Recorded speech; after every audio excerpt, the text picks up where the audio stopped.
ಮಂಡ್ಯದ ಕೆರೆಗೋಡ್ನಲ್ಲಿ ಹನುಮ ಧ್ವಜ ದಂಗಲ್ ನಡೀತಾ ಇರುವಂತದ್ದು. ಈಗ ಜೆಡಿಎಸ್ ಹಾಗೆ ಬಿಜೆಪಿ ಜಂಟಿಯಾಗಿ ಪಾದಯಾತ್ರೆಯನ್ನ ಆರಂಭ ಮಾಡ್ತಾ ಇರುವಂತದ್ದು ದೊಡ್ಡ ಮಟ್ಟದ ಪ್ರತಿಭಟನೆಗೆ ಸಾಕ್ಷಿ ಆಗ್ತಾ ಇದೆ ಮಂಡ್ಯದ ಕೆರೆಗೋಡು. ಕಾರಣ ಹನುಮ ಧ್ವಜ ದಂಗಲ್ ನಡೀತಾ ಇರುವಂತದ್ದು. ಈ ಹಿನ್ನೆಲೆಯಲ್ಲಿ ಮಂಡ್ಯದಲ್ಲಿ ಬಿಜೆಪಿ ಹಾಗೆ ಜೆಡಿಎಸ್ನ ನಾಯಕರು ಪ್ರತಿಭಟನೆಯಲ್ಲಿ ಭಾಗಿಯಾಗಿದ್ದಾರೆ. ಕೆರೆಗೋಡು ಗ್ರಾಮದಿಂದ ಪಾದಯಾತ್ರೆ ಈಗಾಗಲೇ ಆರಂಭಗೊಂಡಿರುವಂತದ್ದು. ಈ ಪಾದಯಾತ್ರೆಯಲ್ಲಿ ಭಾಗಿಯಾಗಿದ್ದಾರೆ ಜನಾರ್ದನ್ ರೆಡ್ಡಿ ಅವರು. ಮಧ್ಯಾಹ್ನ ಕೆರೆಗೋಡು ಗ್ರಾಮಕ್ಕೆ ಮಾಜಿ ಸಿಎಂ ಕುಮಾರಸ್ವಾಮಿ ಅವರು ಕೂಡ ಭೇಟಿಯನ್ನು ಕೊಡಲಿದ್ದಾರೆ.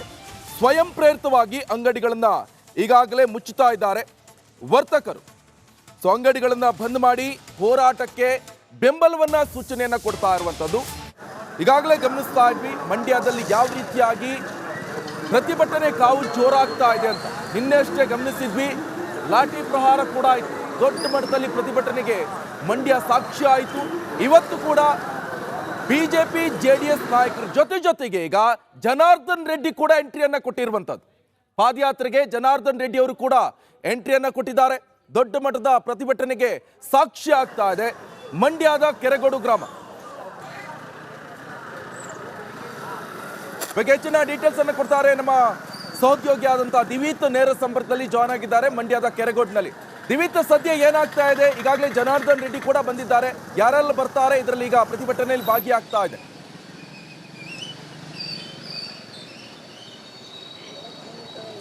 ಎಸ್, ಖಂಡಿತವಾಗ್ಲೂ ನಿಕೇಶ್ ಗಮನಿಸ್ತಾ ಇದ್ದೀರಿ. ಕೆರೆಗೋಡ್ನಿಂದ ಮಂಡ್ಯದವರೆಗೂ 10 ಕಿಲೋಮೀಟರ್ ಪಾದಯಾತ್ರೆಯನ್ನು ಹೊರಟಿದ್ದಾರೆ ಈಗ ಹಿಂದೂ ಕಾರ್ಯಕರ್ತರು. ಪ್ರಮುಖವಾಗಿ ನಿಜಕ್ಕೂ ಕೂಡ ಈ ಕೆರೆಗೋಡ್ನಲ್ಲಿ ಆಗಿದ್ದೇನು?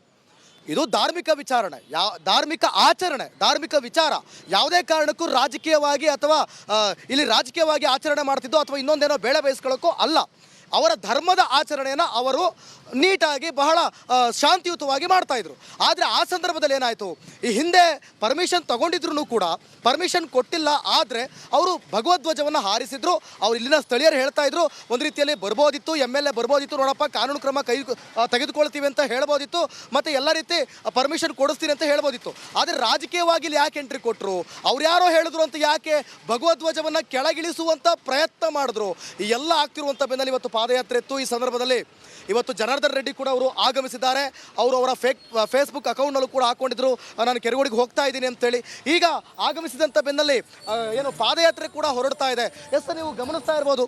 ಮೊಟ್ಟ ಮೊದಲಿಗೆ ಜನಾರ್ದನ್ ರೆಡ್ಡಿ ಅವರು ಕೆರೆಗೋಡಿಗೆ ಬಂದಂಥ ಸಂದರ್ಭದಲ್ಲಿ ರಿಪಬ್ಲಿಕ್ ಕನ್ನಡ ಅವ್ರನ್ನ ಎಕ್ಸ್ಕ್ಲೂಸಿವ್ ಆಗಿ ಮಾತನಾಡಿಸುವಂಥ ಕೆಲಸವನ್ನು ಮಾಡಿರುವಂಥದ್ದು ನಿಕೇಶ್. ಅವ್ರು ಹೇಳ್ತಾರೆ, ಹನುಮ ಹುಟ್ಟಿದ ಊರು ಕರ್ನಾಟಕ, ಇದು ಯಾವುದೇ ರೀತಿ ರಾಜಕೀಯ ಅಥವಾ ರಾಜಕೀಯ ಪ್ರೇರಿತವಾದಂಥ ಆಚರಣೆ ಅಲ್ಲ.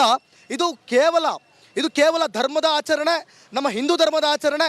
ಮತ್ತು ಮತ್ತೊಂದು ಕಡೆ ಈ ರೀತಿಯಾಗಿ ಅವರು ರಾಜಕೀಯವಾಗಿ ಹೇಳ್ತಿರುವಂಥದ್ದು ಕೂಡ ತಪ್ಪು ಅಂತಲೂ ಕೂಡ ಹೇಳಿದ್ರು. ಮತ್ತೊಂದು ಕಡೆ ನಾವು ಅವ್ರನ್ನ ಪ್ರಶ್ನೆ ಮಾಡ್ತೀವಿ, ನೀವೇನಾದರೂ BJP ಸೇರ್ತೀರಾ ಅನ್ನುವಂಥ ಮಾತುಗಳು ಕೂಡ ಕೇಳಿ ಬರ್ತಾ ಇದೆ. ಏನು ಮಾಡ್ತೀರಾ ಅಂಥೇಳಿ ಆ ಸಂದರ್ಭದಲ್ಲಿ ಅವರು BJPಗೆ ನಾನು ಬೆಂಬಲಿಸ್ತೀನಿ, BJP ಜೊತೆ ಎತ್ಕೊಂಡು ಅವ್ರು ಯಾವ ಕ್ಷೇತ್ರದಲ್ಲಿ ಹೇಳ್ತಾರೋ ಲೋಕಸಭೆ ಸಂದರ್ಭದಲ್ಲಿ ಅಲ್ಲಿ ಹೊಂದಾಣಿಕೆ ಮಾಡಿಕೊಂಡು ನಾನು ಭಾಗವಹಿಸ್ತೀನಿ ಅಂತ. ಪ್ರಮುಖವಾಗಿ ಅವರು ಬಂದಿರುವಂಥದ್ದು ಕೆರೆಗೋಡಿಗೆ ಈ ಒಂದು ಏನು ಪಾದಯಾತ್ರೆಗೆ ಭಾಗವಹಿಸೋದಕ್ಕೆ ಬಂದಿದ್ದಾರೆ. ಗಮನಿಸ್ತಾ ಇರ್ಬೋದು, ಅವರ ಕಾರ್ಯಕರ್ತರು, ಅವರ ಅಭಿಮಾನಿಗಳು ಅವರೆಲ್ಲರೂ ಕೂಡ ಇಲ್ಲಿ ಆಗಮಿಸಿದ್ದಾರೆ. ಕೆರೆಗೋಡಿನಿಂದ 10 ಕಿಲೋಮೀಟರ್ವರೆಗೂ ಪಾದಯಾತ್ರೆಯನ್ನು ಇಳಿಸಿರೋದನ್ನ ಖಂಡಿಸಿ ಪ್ರತಿಭಟನೆ ಈಗ ತಾರಕಕ್ಕೇರಿರುವಂಥದ್ದು. ಈಗಾಗಲೇ ಪಾದಯಾತ್ರೆ ಆರಂಭ ಆಗಿದೆ. ದೃಶ್ಯದಲ್ಲಿ ಗಮನಿಸಬಹುದು, ಪಾದಯಾತ್ರೆ ಶುರುವಾಗಿರುವಂಥದ್ದು. ಪಾದಯಾತ್ರೆಯಲ್ಲಿ ಸಾಕಷ್ಟು BJP ನಾಯಕರುಗಳು ಹಾಗೂ JDS ನಾಯಕರುಗಳು ಭಾಗಿಯಾಗಿದ್ದಾರೆ. ಪ್ರಮುಖವಾಗಿ ಇಲ್ಲಿ ಪ್ರೀತಮ್ ಗೌಡ್ರು ಹಾಗೂ ಸುರೇಶ್ ಗೌಡ್ರು ಸೇರಿದಂತೆ ಸಾಕಷ್ಟು ಮಂದಿ ಭಾಗಿಯಾಗಿರುವಂಥದ್ದು. ಅದರಲ್ಲೂ ಕೂಡ ಎರಡು ಪಕ್ಷಗಳ BJP ಹಾಗೂ JDSನ ಎರಡು ಪಕ್ಷಗಳ ಜಿಲ್ಲಾಧ್ಯಕ್ಷರುಗಳು ಭಾಗಿಯಾಗಿದ್ದಾರೆ. ಅದ್ರ ಜೊತೆಗೆ ಈಗಾಗಲೇ ಪ್ರತಿಭಟನೆಯಲ್ಲಿ ಅಂದರೆ ಪಾದಯಾತ್ರೆಯಲ್ಲಿ ಜನಾರ್ದನ ರೆಡ್ಡಿ ಅವರು ಕೂಡ ಭಾಗಿಯಾಗಿರುವಂಥದ್ದು. ಈಗ ದೃಶ್ಯದಲ್ಲಿ ಗಮನಿಸ್ಬೋದು, ನೂರಾರು ಸಂಖ್ಯೆಯಲ್ಲಿ ಪ್ರತಿಭಟನಾಕಾರರು ಭಾಗಿಯಾಗಿದ್ದಾರೆ. ಭಾಗಿಯಾಗೋ ಮೂಲಕ ತಮ್ಮ ಆಕ್ರೋಶವನ್ನು ವ್ಯಕ್ತಪಡಿಸ್ತಾ ಇರುವಂಥದ್ದು. JDS ಹಾಗೂ BJP ಕಾರ್ಯಕರ್ತರು ಕೇಸರಿ ಸಾಲುಗಳನ್ನು ಹಾಕೊಳ್ಳೋದ್ರ ಮೂಲಕ, ಕೇಸರಿ ಧ್ವಜಗಳನ್ನು ಹಿಡಿಯೋದ್ರ ಮೂಲಕ ತಮ್ಮ ಆಕ್ರೋಶವನ್ನು ವ್ಯಕ್ತಪಡಿಸ್ತಾ ಇರುವಂಥದ್ದು. ಬಹುತೇಕ ಮಂಡ್ಯ ಜಿಲ್ಲೆಯ ಎಲ್ಲ JDS ಹಾಗೂ BJP ನಾಯಕರುಗಳು ಭಾಗಿಯಾಗಿರುವಂಥದ್ದು. ಅದ್ರ ಜೊತೆಗೆ ಈ ಗ್ರಾಮದ ಅಂದರೆ ಕೆರೆಗೋಡು ಗ್ರಾಮದ ಗ್ರಾಮಸ್ಥರು ಕೂಡ ಭಾಗಿಯಾಗಿದ್ದಾರೆ. ಅದರಲ್ಲಿ ಮಹಿಳೆಯರು ಸೇರಿದಂತೆ ಸಾಕಷ್ಟು ಸಂಖ್ಯೆಯಲ್ಲಿ ಭಾಗಿಯಾಗಿರುವಂಥದ್ದು. ಈ ಒಂದು ಹೋರಾಟ ಇಲ್ಲಿಗೆ ನಿಲ್ಲೋದಿಲ್ಲ, ನಮಗೆ ಮತ್ತೆ ಹನುಮ ಧ್ವಜವನ್ನು ಹಾಕ್ಕೊಳ್ಳೋದಕ್ಕೆ ಅವಕಾಶ ಕೊಡಬೇಕು, ಇಲ್ಲ ಅಂದರೆ ನಮ್ಮ ಹೋರಾಟ ಮುಂದುವರಿತದೆ ಅನ್ನೋದನ್ನು ಹೇಳ್ತಾ ಇರುವಂಥದ್ದು. ಜೊತೆಗೆ ಘೋಷಣೆಯನ್ನು ಕೂಗ್ತಾ ಹೆಜ್ಜೆಯನ್ನು ಹಾಕ್ತಾ ಇದ್ದಾರೆ. ಪ್ರಮುಖವಾಗಿ ಕಾಂಗ್ರೆಸ್ ಸರ್ಕಾರ ಹಾಗೂ ಮಂಡ್ಯ ಜಿಲ್ಲೆಯ ಜನಪ್ರತಿನಿಧಿಗಳ ವಿರುದ್ಧ ಆಕ್ರೋಶ ವ್ಯಕ್ತಪಡಿಸ್ತಾ ಇರುವಂಥದ್ದು. ಅಧಿಕಾರಿಗಳನ್ನು ಹಾಗೂ ಸರ್ಕಾರವನ್ನು ದುರ್ಬಳಕೆ ಮಾಡಿಕೊಂಡು ಧ್ವಜವನ್ನು ತೆಗೆಸಿದ್ದಾರೆ. ಇದು ಸರಿಯಾದ ಕ್ರಮ ಅಲ್ಲ ಅಂತೇಳಿ ಕಿಡಿಯನ್ನು ಕಾರ್ತಾ ಇರುವಂಥದ್ದು. ಒಟ್ಟಾರೆ ಹೇಳೋದಾದರೆ ಹೋರಾಟದ ಕಿಚ್ಚು ಮತ್ತಷ್ಟು ಜಾಸ್ತಿ ಆಗ್ತಾ ಇದೆ. ಹೋರಾಟ ಮತ್ತೆ ಒಂದು ದೊಡ್ಡ ಮಟ್ಟಕ್ಕೆ ಹೋಗ್ತಾ ಇರುವಂಥದ್ದು. ಇವತ್ತು ಕೂಡ ದೊಡ್ಡ ಸಂಖ್ಯೆಯಲ್ಲಿ ಪ್ರತಿಭಟನಾಕಾರರು ಭಾಗಿಯಾಗಿರುವಂಥದ್ದು. 8:30ಕ್ಕೆ ಆರಂಭ ಆಗಬೇಕಾಯ್ತು ರ್ಯಾಲಿ, ಆದರೆ ಈಗಾಗಲೇ 10 ಗಂಟೆಗೆ ರ್ಯಾಲಿ ಆರಂಭ ಆಗಿರುವಂಥದ್ದು. ಹೋಗ್ತಾ ಜನಸಂಖ್ಯೆಯು ಕೂಡ ಹೆಚ್ಚಾಗ್ತಾ ಇರುವಂಥದ್ದು. ಅಂದರೆ ಪ್ರತಿ ಗ್ರಾಮ ಕೆರಗೋಡಿನಿಂದ ಆರಂಭ ಆಗುವಂಥ ರ್ಯಾಲಿಗೆ ಅಂದರೆ ಪಾದಯಾತ್ರೆಗೆ ಮಾರ್ಗದುದ್ದಕ್ಕೂ ಕೂಡ ಪ್ರತಿಭಟನಾಕಾರರು ಪಾಲ್ಗೊಳ್ತಾ ಇದ್ದಾರೆ. ಆ ಮೂಲಕ ತಮ್ಮ ಆಕ್ರೋಶವನ್ನು ವ್ಯಕ್ತಪಡಿಸ್ತಾ ಇದ್ದಾರೆ. ಕ್ಯಾಮ್ರಾಮನ್ ಸಚಿನ್ ಜೊತೆ ಆನಂದ್, ರಿಪಬ್ಲಿಕ್ ಕನ್ನಡ, ಮಂಡ್ಯ.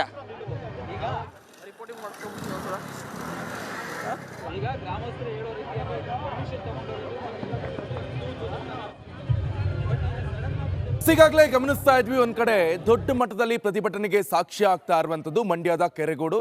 ಕಾರಣ ಏನಂತ ಈಗಾಗಲೇ ನಿನ್ನೆಂದನೂ ಕೂಡ ನಾವು ಗಮನಿಸ್ತಾ ಇದ್ವಿ. ಹನುಮ ಧ್ವಜ ದಂಗಲ್ ಇದು. ಹನುಮ ಧ್ವಜನ ಇಳಿಸಿದ್ದಾರೆ ಎನ್ನುವಂತ ನಿಟ್ಟಿನಲ್ಲಿ ಗ್ರಾಮಸ್ಥರು ಹಾಗೆ ರಾಮಭಕ್ತರು ಹಾಗೆ ಅಲ್ಲಿನ ಸ್ಥಳೀಯರು ಹೋರಾಟವನ್ನ ಮಾಡ್ತಾ ಇದ್ದಾರೆ.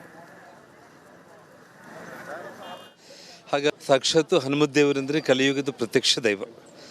ಬ್ರಹ್ಮದೇವರು ಲಿಖಿತದಲ್ಲಿ ಕಲಿಯುಗದಲ್ಲಿ ಪ್ರತ್ಯಕ್ಷ ದೈವ ಅಂತಂದರೆ ಹನುಮದೇವರು. ಹಾಗಾಗಿ ಅದು ನಮ್ಮ ಕನ್ನಡ ನಾಡಲ್ಲಿ ಹುಟ್ಟಿರುವಂಥ ಕಿಷ್ಕಿಂಧಪುರಿಯಲ್ಲಿ ಹುಟ್ಟಿರುವಂಥ ಅಂಜನಾದ್ರಿಯ ಹನುಮಂತನ ಒಂದು ಧ್ವಜ ಕಳೆದ 40 ವರ್ಷದಿಂದ ಈ ಒಂದು ಕೆರಗೋಡು ಗ್ರಾಮದಲ್ಲಿ ಅವರು ಧ್ವಜ ಹಾರಿಸ್ತಾ ಇದ್ದಾರೆ. ಆದರೆ ಅಯೋಧ್ಯೆ ರಾಮ ಮಂದಿರ ದೃಷ್ಟಿಯಿಂದ 108 ಅಡಿ ವಿಶೇಷವಾಗಿ ಒಂದು ನೆನಪಿನ ದೃಷ್ಟಿಯಿಂದ ಮಾಡಿರುವಂಥದ್ದನ್ನು ಸರ್ಕಾರದ ಅಧಿಕಾರಿಗಳು ತೆರವುಗೊಳಿಸಿರೋದು ತುಂಬ. ಸರ್, ಅವರೆಲ್ಲ ಹೇಳ್ತಿದ್ದಾರೆ ನಾವೆಲ್ಲ ಸೌಹಾರ್ದಯುತವಾಗಿ ಇಲ್ಲಿ ಇದ್ವಿ, ಏನು ಇರಲಿಲ್ಲ, ಇದೇ ರಾಜಕೀಯ ಮಾಡ್ತಿದ್ದಾರೆ. ಇದು ಯಾವುದು ರಾಜಕೀಯ ಅಲ್ಲ, ಬರೀ ಧಾರ್ಮಿಕ ಆಚರಣೆ. ಬಟ್ ಯಾಕೆ ಈ ಥರ ಮಾಡ್ತಿದ್ದಾರೆ ಅಂತ? 100ಕ್ಕೆ 100 ಧಾರ್ಮಿಕ ಆಚರಣೆಯೇ. ಇಲ್ಲಿ ರಾಜಕೀಯನೂ ಪ್ರಶ್ನೆನೇ ಬರಲ್ಲ. ಇವತ್ತು ನನಗೆ ಕಲ್ಯಾಣ ರಾಜ್ಯ ಪ್ರಗತಿ ಪಕ್ಷದ ಕಾರ್ಯಕರ್ತರಾಗಲಿ ಪಕ್ಷ ಸಂಘಟನೆ ಆಗಲಿ ಮಂಡ್ಯ ಭಾಗದಲ್ಲಿ ಇಲ್ಲೇ ಇಲ್ಲ. ಆದರೆ ಭಗವಂತನ ವಿಚಾರದಲ್ಲಿ ಸರ್ಕಾರ ಅಧಿಕಾರಿಗಳು ರಾತ್ರೋರಾತ್ರಿ ಬಂದು ಧ್ವಜವನ್ನು ಇಳಿಸಿ ಮತ್ತು ರಾಷ್ಟ್ರ ಧ್ವಜಕ್ಕೂ ಅಪಮಾನ ಎಸಗಿದ್ದಾರೆ ಮತ್ತು ಹನುಮ ಧ್ವಜಕ್ಕೂ ಅಪಮಾನ ಎಸಗಿದ್ದಾರೆ. ಸಾಕ್ಷಾತ್ ಹನುಮದೇವರಂದರೆ ಕಲಿಯುಗದ ಪ್ರತ್ಯಕ್ಷ ದೈವ. ಬ್ರಹ್ಮದೇವರು ಲಿಖಿತದಲ್ಲಿ ಕಲಿಯುಗದಲ್ಲಿ ಪ್ರತ್ಯಕ್ಷ ದೈವ ಅಂತಂದರೆ ಹನುಮದೇವರು. ಹಾಗಾಗಿ ಅದು ನಮ್ಮ ಕನ್ನಡ ನಾಡಲ್ಲಿ ಈಗಾಗಲೇ ಗಮನಿಸ್ತಾ ಇದ್ವಿ, ಒಂದ್ ಕಡೆ ಜನಾರ್ದನ್ ರೆಡ್ಡಿ ಅವರು ಕೂಡ ಅದನ್ನೇ ಹೇಳ್ತಾ ಇರುವಂತದ್ದು. ಧಾರ್ಮಿಕ ಆಚರಣೆಯನ್ನ ಮಾಡ್ತಾ ಇದ್ವಿ, ನಾವು ಯಾವುದೇ ರೀತಿಯಾದಂತ ರಾಜಕೀಯ ಮಾಡ್ತಾ ಇಲ್ಲ. ಬಟ್ ಇಲ್ಲಿ ರಾಜಕೀಯ ಕಾಂಗ್ರೆಸ್ ಪಕ್ಷ ಮಾಡ್ತಾ ಇರುವಂಥದ್ದು. ನಾವು ಧಾರ್ಮಿಕ ಪದ್ಧತಿ ಅದನ್ನ ನಾವು ರೂಢೀಕರಿಸ್ಕೊಂಡು ಕೊಟ್ಕೊಂಡು ಬಂದಿರುವಂಥದ್ದು, ಇದು ಹಿಂದೂ ಧರ್ಮ. ಈ ನಿಟ್ಟಿನಲ್ಲಿ ನಾವು ಅದನ್ನ ಮುಂದುವರಿಸ್ಕೊಂಡು ಹೋಗ್ತಾ ಇದ್ವಿ. ಏಕಾಏಕಿ ಸರ್ಕಾರಿ ಅಧಿಕಾರಿಗಳು ಪೊಲೀಸ್ನವ್ರು ಬಂದು ಭಗವಧ್ವಜನ ರಾತ್ರೋರಾತ್ರಿ ಇಳಿಸುವಂತ ಅವಶ್ಯಕತೆ ಆದ್ರೂ ಏನಿತ್ತು? ನೋಟಿಸ್ ಅನ್ನಾದ್ರೂ ಕೊಡ್ಬೋದಿತ್ತಲ್ವಾ, ಹೇಳ್ಬೋದಿತ್ತಲ್ವಾ? ರಾತ್ರೋರಾತ್ರಿ ಅಷ್ಟು ತರಾತುರಿಯಿಂದ ಅಧಿಕಾರಿಗಳು ಪೊಲೀಸ್ನವ್ರು ಬಂದು ಭಗವಧ್ವಜನ ಇಳಿಸುವಂತ ಅವಶ್ಯಕತೆ ಏನಾದ್ರೂ ಇತ್ತಾ ಅಂತ ಕೇಳ್ತಾ ಇದ್ರೆ. ಆದ್ರೆ ಇದಕ್ಕೆ ಕಾಂಗ್ರೆಸ್ನವರು ಕೂಡ ರಾಜಕೀಯ ಪ್ರೇರಿತ, ಇದು ಯಾರೋ ಬಂದು ರಾಜಕೀಯನ ಸೃಷ್ಟಿ ಮಾಡ್ತಾ ಇದ್ರೆ ರಾಜಕೀಯ ಹಾದಿ ತುಳಿತಾ ಇರುವಂತದ್ದು. ಇದು ಆಕ್ಚುಲಿ ಇಲ್ಲಿ ಎಲ್ಲವೂ ಕೂಡ ಸರಿಯಾಗಿತ್ತು, ಶಾಂತಿಯುತ, ಶಾಂತಿ ಸೌಹಾರ್ದ ಇತ್ತ. ಮಂಡ್ಯದ ಕೆರೆಗೋಡ್ನಲ್ಲಿ ಏನು ಒಂದು ಅದ್ಭುತವಾದ ಅದ್ಧೂರಿಯಾಗಿ ಈ ಒಂದು ಪಾದಯಾತ್ರೆ ಕೂಡ ಆಗ್ತಾ ಇದೆ. ಹಿಂದೂ ಕಾರ್ಯಕರ್ತರೆಲ್ಲರೂ ಕೂಡ ಸೇರ್ಕೊಂಡು ಪಾದಯಾತ್ರೆಯನ್ನ ಮಾಡ್ತಿದ್ದಾರೆ. ದೃಶ್ಯದಲ್ಲೂ ಕೂಡ ಗಮನಿಸ್ತಾ ಇದ್ದೀರಿ. ಮತ್ತೊಂದು ಕಡೆ ಅವರಿಗೆ ಏನು ಅವರ ಸೆಕ್ಯೂರಿಟಿ ಕೊಡೋದಕ್ಕೂ ಕೂಡ ಪೊಲೀಸ್ ಕೂಡ ಇಲ್ಲಿ ಆಗಮಿಸ್ತಾ ಇದೆ. ಸೊ ಬನ್ನಿ, ಆ ಒಂದು ಪಾದಯಾತ್ರೆ ನೀವು ನೋಡ್ತಿದ್ದೀರಲ್ಲ ಯಾವ ರೀತಿ ನಡೀತಾ ಇದೆ ಅನ್ನುವಂಥದ್ದು ಕೂಡ ನಿಮಗೆ ತೋರಿಸುವಂಥ ಪ್ರಯತ್ನವನ್ನು ಮಾಡ್ತೀನಿ. ಅರ್ಥಾತ್ ನಾವೆಲ್ಲರೂ ಕೂಡ ಧರ್ಮದ ಆಚರಣೆಯನ್ನು ಮಾಡ್ತಿದ್ವಿ, ನಾವು ಯಾರಿಗೂ ತೊಂದರೆ ಕೊಡುವಂಥ ಕೆಲಸಕ್ಕೆ ನಾವೇನು ಕೈ ಹಾಕಿರಲಿಲ್ಲ. ಆದರೆ ಯಾಕೆ ಇಲ್ಲಿ ರಾಜಕೀಯ ಎಂಟ್ರಿ ಆಯಿತು?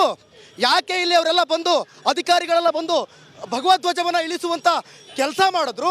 ಸೊ ಇದು ರಾಜಕೀಯ ಪ್ರೇರಿತ, ಬೇಕಂತಲೇ ಈ ಒಂದು ಕೆಲಸವನ್ನು ಮಾಡಿರೋದು ಅಂತೇಳಿ ಅಲ್ಲಿನ ಸ್ಥಳೀಯರು ಆರೋಪವನ್ನು ಮಾಡ್ತಿದ್ದಾರೆ. ಎಸ್, ನೋಡ್ತಾ ಇದ್ದೀರಿ, ದೊಡ್ಡ ಮಟ್ಟದಲ್ಲಿ ಪಾದಯಾತ್ರೆ. ಇಲ್ಲಿಂದ ಸುಮಾರು 10 ಕಿಲೋಮೀಟರ್ವರೆಗೂ ಕೂಡ ಪಾದಯಾತ್ರೆ ಮಾಡ್ತಾ ಇರುವಂಥದ್ದು. ಎಲ್ಲರೂ ಕೂಡ ಅಂದರೆ ಪ್ರಮುಖವಾಗಿ ಈ ಒಂದು ಕೆರೆಗೋಡು ಇದೆಯಲ್ಲ, ಈ ಮಂಡ್ಯದ ಕೆರೆಗೋಡು ಇದೆಯಲ್ಲ, ಈ ಕೆರೆಗೋಡು ನಿಮಗೆ ಯಾವಾಗಲೂ ಕೂಡ ಶಾಂತಿಯುತನೇ. ಇಲ್ಲಿ ಯಾವುದೇ ರೀತಿಯ ಕೋಮುಗಲಭೆಗಳಾಗಿರ್ಬೋದು ಅಥವಾ ಬೇರೆ ಬೇರೆ ಗಲಾಟೆಗಳಾಗಿರ್ಬೋದು, ಧರ್ಮದ ವಿಚಾರಕ್ಕೆ, ಜಾತಿ ವಿಚಾರಕ್ಕೆ. ಮತ್ತು ಇಲ್ಲಿ ಸ್ಥಳೀಯರು ಹೇಳ್ತಾ ಇದ್ರಂತೆ, ಇಲ್ಲಿ ಇಡೀ ದೇಶದಲ್ಲಿ ಎಷ್ಟೆಲ್ಲ ಜಾತಿ ಇದೆ, ಎಷ್ಟೆಲ್ಲ ಧರ್ಮ ಇದೆ, ಇದೇ ಒಂದೇ ಊರಲ್ಲಿ ಅವರೆಲ್ಲರೂ ಕೂಡ ಇದ್ದಾರಂತೆ. ಸೊ ಇಂಥ ಸಂದರ್ಭದಲ್ಲಿ ಯಾವುದೇ ಹಬ್ಬ ಹುಣ್ಣಿಮೆ ಸಂದರ್ಭದಲ್ಲೂ ಆಗದಂಥ ಗಲಾಟೆ ಈ ಬಾರಿ ಆಯ್ತಲ್ಲ. ಯಾಕೆ? ನಮ್ಮ ಧರ್ಮದ ಆಚರಣೆ ನಾವು ಮಾಡ್ತಾ ಇದ್ವಿ ರೀ, ಅದನ್ನು ಪ್ರಶ್ನೆ ಮಾಡೋದು ನೀವ್ಯಾರು? ಈ ರೀತಿಯಾದಂತಹ ಆರೋಪಗಳು ಕೂಡ ಕೇಳಿ ಬರ್ತಾ ಇರೋದು. ಸೊ ಬನ್ನಿ, ಈ ಒಂದು ಪಾದಯಾತ್ರೆಗೆ ಎಂಟ್ರಿ ಕೊಡುವಂತಹ ಒಂದು ಕ್ಷಣ ಯಾವ ರೀತಿ ನೋಡಿ, ಡಿಜೆ ಸಾಂಗ್ಸನ್ನು ಹಾಕ್ಕೊಂಡು ಆಂಜನೇಯನ ಹಾಡನ್ನು ಹಾಕ್ಕೊಂಡು ಈ ಒಂದು ಪಾದಯಾತ್ರೆ ಹೊರಟಿರೋದು. ಆದಷ್ಟು ನಾನು ಅಲ್ಲಿಗೆ ಹೋಗಿ ಅಲ್ಲಿ ಯಾವ ರೀತಿ ಪಾದಯಾತ್ರೆ ನಡೀತಾ ಇದೆ ಇವೆಲ್ಲವನ್ನು ಕೂಡ ತೋರಿಸುವಂಥ ಪ್ರಯತ್ನವನ್ನು ಮಾಡ್ತೀನಿ. ಬಿಗಿ ಬಂದೋಬಸ್ತ್, ಸುಮಾರು 200ಕ್ಕೂ ಅಧಿಕ ಪೊಲೀಸ್ ಸಿಬ್ಬಂದಿಗಳು ಆಗಮಿಸಿ ಈ ಒಂದು ಪಾದಯಾತ್ರೆಯಲ್ಲಿ ಭಾಗಿಯಾಗಿದ್ದಾರೆ. ಸೊ ಗಮನಿಸ್ತಾ ಇದ್ದೀರಿ, ಕೆರೆಗೋಡು ಯುವಕರು, ಹಿಂದೂ ಕಾರ್ಯಕರ್ತರು ಇವರೆಲ್ಲರೂ ಕೂಡ ಸೇರ್ಕೊಂಡು ಈ ಒಂದು ಪ್ರತಿಭಟನೆಯಲ್ಲಿ ಪಾದಯಾತ್ರೆಯಲ್ಲಿ ಭಾಗಿಯಾಗಿದ್ದಾರೆ ಅಂತ ಹೇಳ್ಬೋದು. ಇವರೆಲ್ಲರೂ ಕೂಡ ಹೇಳ್ತಾ ಇರೋದು ಒಂದೇ ಮಾತು, ಜೈ ಶ್ರೀರಾಮ್, ಜೈ ಹನುಮಾನ್ ಅಂತ. ಸೊ ಗಮನಿಸ್ತಾ ಇದ್ದೀರಾ, ಮುಂದೆ ಸಾಕಷ್ಟು ಕಾರ್ಯಕರ್ತರಿದ್ದಾರೆ, ಮಹಿಳಾ ಕಾರ್ಯಕರ್ತರಿದ್ದಾರೆ, ಹಿಂದೂ ಕಾರ್ಯಕರ್ತರಿದ್ದಾರೆ. ಇವರೆಲ್ಲರೂ ಕೂಡ ಹೋಗಿ ಪ್ರತಿಭಟನೆ ಮಾಡ್ತಿದ್ದಾರೆ. ಬರೀ ನಮಗೆ ಪ್ರಮುಖವಾಗಿ ತೋರಿಸ್ತೀನಿ, ನಮ್ಮ ಕ್ಯಾಮ್ರಾ ಪರ್ಸನ್ ರಾಘವೇಂದ್ರ ನಿಮಗೆಲ್ಲವನ್ನು ಕೂಡ ಸೆರೆ ಹಿಡಿದು ತೋರಿಸುವಂತ ಪ್ರಯತ್ನವನ್ನ ಮಾಡುತ್ತಾರೆ. ಹಿಂದೂ ಕಾರ್ಯಕರ್ತರು ನೋಡಿ, ನೀವು ಗಮನಿಸ್ತಾ ಇರಬಹುದು, ಒಂದು ಡಿಜೆಯನ್ನು ಹಾಕೊಂಡು ಬಾವುಟಗಳನ್ನು ಹಿಡಿದು ಯಾವ ರೀತಿ ಒಂದು ಪಾದಯಾತ್ರೆಯಲ್ಲಿ ಮಂಡ್ಯದವರೆಗೂ ಈ ಪಾದಯಾತ್ರೆ ಇರುತ್ತೆ. ಎಲ್ಲ ರೀತಿ ಯಾವುದೇ ರೀತಿ ಅಂದ್ರೆ ತೊಂದರೆ ಇಲ್ಲ, ನಾವು ಯಾರಿಗೂ ಕೂಡ ತೊಂದರೆ ಕೊಡೋದಿಲ್ಲ. ನಾವು ಬಹಳ ಶಾಂತಿಯುತವಾಗಿ ಹೋರಾಟವನ್ನು ಮಾಡ್ತೀವಿ, ಶಾಂತಿಯುತವಾಗಿ ಒಂದು ಪ್ರತಿಭಟನೆ ಮಾಡ್ತೀವಿ. ಬನ್ನಿ, ಮಹಿಳಾ ಕಾರ್ಯಕರ್ತರು ಕೂಡ ಇದ್ದಾರೆ, ಎಲ್ಲರೂ ಕೂಡ ಈ ಪಾದಯಾತ್ರೆಯಲ್ಲಿ ಭಾಗಿಯಾಗಿದ್ದಾರೆ. ನಾವೆಲ್ಲರನ್ನೂ ಕೂಡ ತೋರಿಸುವಂಥ ಪ್ರಯತ್ನವನ್ನು ಮಾಡ್ತೀನಿ. ಅಂದರೆ ಯಾತಕ್ಕೋಸ್ಕರ ಇದುವರೆಗೂ ಕೂಡ ಮಂಡ್ಯದಲ್ಲಿ ಈ ಒಂದು ಕೆರೆಗೋಡ್ನಲ್ಲಿ ಇಲ್ಲದಂತಹ